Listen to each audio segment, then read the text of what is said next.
Hey there, I'm Scott the Winemaking Guy, and I'd like to welcome you to Help My Winemaking, the video podcast that helps people like you improve your winemaking savvy so you can make great tasting homemade wine. Welcome to episode 3.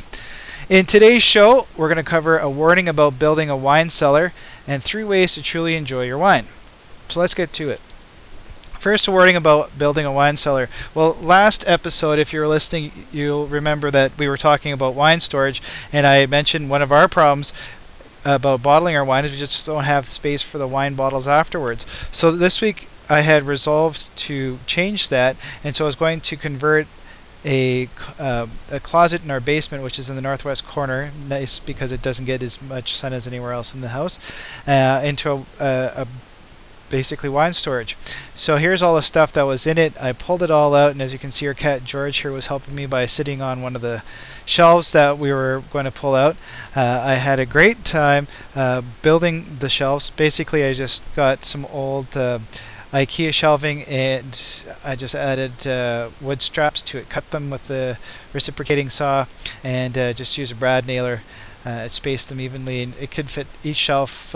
Fits about 8 bottles, and there's 14 shelves, so over 100 bottles that it would hold, and fits nicely into the closet. Now, disaster. Our closet had a musty smell, so we brought in a bathroom guy because we were convinced that our shower, which was right beside it, was leaking, and he took a look at the mold spot that we had in the wall, took a hammer to it, and lo and behold, it's leaking. So we pulled it all apart and saw some evidence of where the water might be coming in, and you can see the picture here that I took. And then, as luck would have it, we had a big storm the same night, and so I ran downstairs and watched water pouring in through this old rusted plug-in in the corner.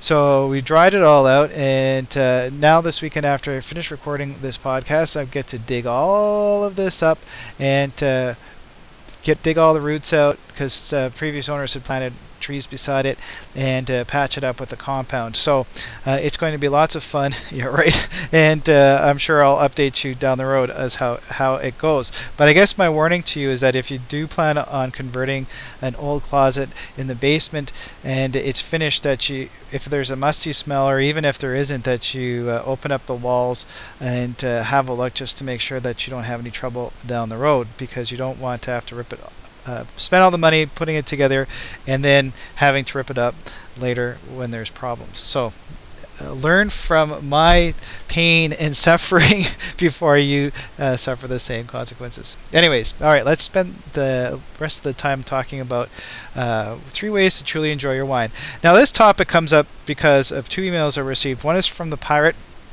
He sent me an email about magnets and said, "Hey, I did a taste test with these magnets, and I didn't really notice any taste." And then 2 days later, Keith Sanders emailed me and said, "Hey, have you tried these magnets out to improve your wine? They are amazing. You got to try it." So I thought, hey, let's do a podcast on using magnets, and it seems like not a lot of people know about this, so this will be interesting. And then I took a step back and said, hey, let's talk about the bigger picture, is what we can do to, once you've got your wine and you're about to enjoy it, because after all, trying your wine and tasting your wine and drinking your wine is not just about the flavor, but the experience that goes along with it. So let's get to it. So the goals here are, one is, when you want to enhance the flavor, enhance your wine, you want to do three things. One is open up the bouquet, so the aroma. 2 is enhance the flavors, and 3 is smooth it out. If you've had a really nice wine, one thing you'll definitely notice is that it doesn't have a bite. It's nice and smooth. So the option 1 is typically what we do. My wife Michelle and I use a wine decanter. We've broken more than our fair share, but they work pretty well. Basically, it's a crystal vase for your wine. You pour your wine in. It has a nice air space in it, and you want to plan ahead and give yourself an hour or 2 to let your wine breathe. And these are freely available, come in all funky shapes and sizes, and are quite nice. Second option is more on the short term, if you need to do things fairly quickly, is to use, here on the left you've got this little bubble that you attach to the neck of your wine. Now, I actually got one of these for Christmas, and they seem to work pretty well, although I broke it. so don't have that anymore.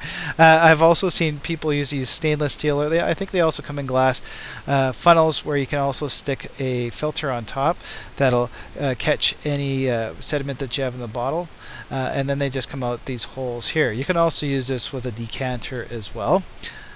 So that works pretty well. And I've also shown this Venturi little bullet instant wine aerator. You basically hold it over your wine glass, you put the pour your wine in the top, and then it sucks in air and it adds it to your wine, and it comes out nice and flavorful. Haven't got one, but I definitely will have to try it because it does look interesting. Another wine aerating system is using stemware, and Aish breathable glass has come up with this crystal stemware that you pour your wine into, and each glass relates to the type of wine you have, and within 2 to 4 minutes it aerates your wine. Whether that works or not, I'm not quite sure, and I also read somewhere that Riedel glasses are suing them, so we'll see how long they're around for. And of course the third option are wine magnets. And so here are 3 options. One is BevMaster on the left, in the middle is the Wine Clip, and third is the Perfect Sommelier, which is basically a coaster that you stick your bottle on. So how do they work? And now Mark Fletcher, thank you for sending me this. The Wine Clip uses powerful magnets and helps break down large astringent tannins and helps accelerate aeration, resulting in a softer, smoother, more balanced taste. It has an effect on the molecules of the wine, so the flavor is different. So, and I do have a clip from a Dallas TV station that reviewed it, which I'll include a link to at the bottom on the blog if you're watching it on the blog. Now, Patrick Farrell from BevWizard says, my initial theory was that the magnetic field and the oxygen were causing the tannins to enlarge and become softer. And you can see this diagram here at the top of the BevWizard. The tannins are hard and small, and then pass the magnet and they come out softer because they're larger. But as I've learned more about bitterness receptors, he says, I have come to believe that the effect may very well be a more subtle change that alters the aspect of the tannin molecule binding to bitterness receptors on the tongue. So he's basically saying that it's more how it just changes how it tastes on your tongue. He also goes on to, he does a study that's quite interesting, and he draws some conclusions. Here they are. One is the devices decrease the bitterness and astringency of both wood and grape tannins. 2, the devices decrease weedy and vegetal notes.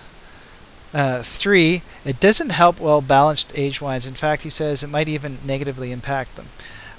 4, should help recently released reds and oaked wines. So he says it works better with younger wines.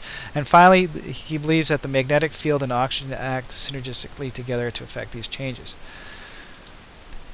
Now, I purposely try to keep away from all the technical stuff because it can get rather technical, but if you're interested in learning more about what Patrick Farrell says with this study, then go to winebusiness.com and search Wine Magnets, Fact or Fiction. And thank you, Wayne Romanowski, who passed that article on to me. It was very interesting. And it, in fact, also talks about the differences between the different magnets and some of the other options that I've talked about to fully enhancing the flavor of your wine. So definitely worth reading. I'll also include links to everything on my blog for this episode, so you'll have those, including a link to this wine article in Wine Business Magazine. Now, here's a thought that when I asked people about have they used magnets before, that was cute and I wanted to include. Dr. Frank Puzio from Yarmouthport, Massachusetts says, if I put a magnet in my pocket and my wine is magnetized, would I be drawn to it even more than I am now? So there you go. I love that quote. I thought it was great. So thanks, Dr. Frank. If you have any tips or comments to share, of course, please email them to me at tips@helpmywinemaking.com. And as you can see, I give everybody full credit for anything they send to me. And it's been lots of fun so far. So that's all the time we have for this week. I hope you learned something new for sure, and thanks for taking the time to listen. To get more winemaking tips, of course, I invite you to find me on Twitter and Facebook, where my profile name is Winemaking Guy.